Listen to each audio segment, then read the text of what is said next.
Well, we have our very first Red Hot Chili Peppers performance of 2023 done, and the biggest question around John Frusciante's gear is, did he make any changes to his pedalboard over the holiday break and kind of pause between performances? And the really short answer to this is, he didn't. He is using the exact same pedalboard that he was using for the first kind of half, I guess, of the Limited Love tour and era, but let's get into it in today's video. So the Red Hot Chili Peppers performed for iHeartRadio in Los Angeles at the Forum on January 14th, 2023, and there's not a lot of great footage of the performance at all, but one individual called Concert Fanatic on YouTube did upload some great behind-the-stage footage, and while the quality isn't the best, you definitely get enough looks at John Frusciante's pedalboard in the right lighting to be able to tell that he's using the exact same pedalboard as before, but let's kind of get into the details of this pedalboard. From what we can tell from this behind the stage footage, it really does appear to be the exact same pedalboard. The only difference is that the custom Neutron that John had that was to the right of his pedalboard, if you're him looking down at the board, it was off to the right of the pedalboard beside the Moog low pass filter, that appears to be gone. Now, that's a pedal that we really don't know what he was using it for or what it really even specifically was. If it was just a certain Neutron pedal with one of the switches removed, or if it was something totally custom built, we don't know. And I've personally seen no footage of John even stepping in on that pedal and using it. So not really a big loss, I guess, in terms of changes to his board. It's not really a huge change. It's something that, wasn't really having that much of an impact as far as I'm aware on his sound on a nightly basis. But you can see here, looking at this shot here, definitely the Moog low pass filter and the CP251 processor still on there. You can make out the MXR Phase 90 on the back row there. It appears to be, you're going to still have the carbon copy, the Echoplex, and as well the MXR flanger on that back row. You can make out the Boss CE1, you can make out the Digitech PDS 1002, as well as the Boss DD500. That back row appears to be all the same. And the front row, it's a little bit harder to tell just by this specific shot you guys are going to be looking at here. It's going to be the same one I'm looking at. But I mean, it appears to be the exact same. You can make out two Boss DS2s as well as the SD1. You can make out the micro amp as well as the big muff on the very end of that front row. You can make out the WH10 version 3, and safe to assume it's the exact same Wilson modded V3 that John's been using this entire time.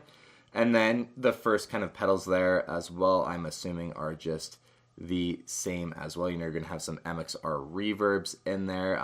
The Not Right, I think I can make out as well. And then below that would be the MXR Variac Fuzz.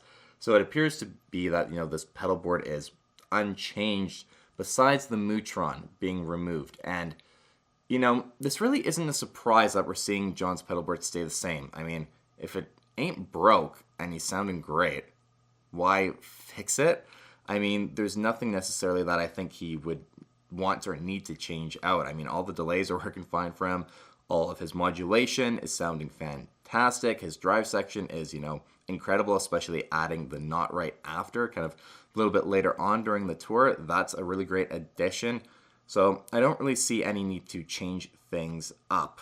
I definitely was in the camp of, not really expecting any major changes at all. That's for sure. I think after this entire Unlimited Love Return of the Dream Canteen era has kind of concluded, then maybe for the next tour after that, maybe in 2024, like the back half of 2024, whenever else we can hope to see the Red Hot Chili Peppers performing again, I think that is the next time that we will probably see John with a new pedalboard version. I don't really think we're going to see much change, if any at all, for the remainder of the dates that they have coming up for this specific era, at least.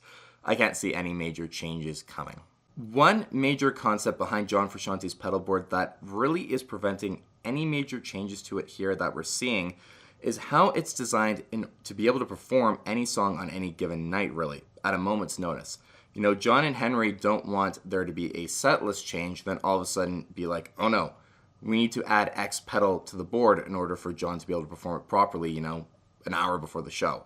No one wants that to happen, and John has always kind of had pedal boards that are a bit overkill in that sense, but he's able to perform anything he wants and has all the sounds he would ever need at his disposal. So even though they might be changing the set list, and we know they performed Fake as last night at the time of making this video, they don't need to change anything with his pedal board. He's already prepared for any of the sounds he might need to perform any of those songs. Now, that said as well, majority of the sounds from both albums that we've gotten released here this past year are all pretty consistent across the board as well. So all of the pedals that he was using on the first kind of part of the tour, really in promotion of Unlimited Love, are kind of going to be the exact same things he would need for Return of the Dream Canteen. Of course, both albums as well were recorded during the same sessions. So the majority of the same tonal concepts, at least, are consistent between both albums as well. So with a new album in the future, new sounds, different songs, and just being in a different mindset and a different, time, we're for sure going to see some changes to his board at that point, guaranteed. But because both of these albums are essentially, it's like a double album almost, really, recorded during the same sessions, there is really no need for John to make any drastic changes to his pedal board unless he ends up deciding, I'm really unhappy with how the MXR flanger, for example, sounds. I want to change something. Or if he was like, the Phase 90 does sound great, but I really am missing that Moog 12-stage phaser sound. And then he goes back to adding the 12-stage phaser.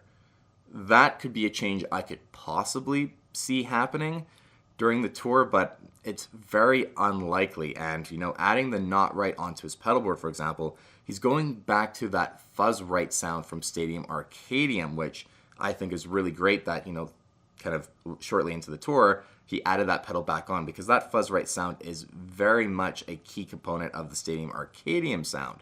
So it was really great to see him make that change, but again, major changes aren't really needed at this point, and I, don't really see there being any purpose to doing so. Now, of course, if any changes do occur to John Frusciante's pedal board on any of the upcoming dates, I will be for sure to update you guys on the channel as always. But it's really cool to see, John, he's sticking just with, the same pedal board that's been sounding fantastic the entire tour. I mean, all of his tones are just incredible, especially, you guys know me, I'm loving the Boss SD1 overdrive tones he's getting this tour. They're just fantastic, and so, I'm just happy to see John back and the guys all performing again, honestly. It's nice to have more shows to watch and hear some new songs performed live for the very first time.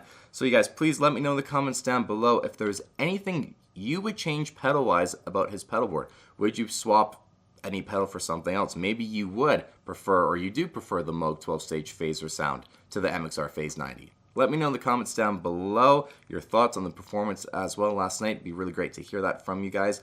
And as always, please give the video a thumbs up if you enjoyed it, and please hit subscribe if you haven't already and have been enjoying my John Frusciante content. I think around only 35% of you guys who watch my content are subscribed, so if you've been watching my content and liking it, please consider subscribing. It really helps me out.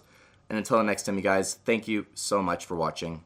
Take care, and we'll see you on the next one.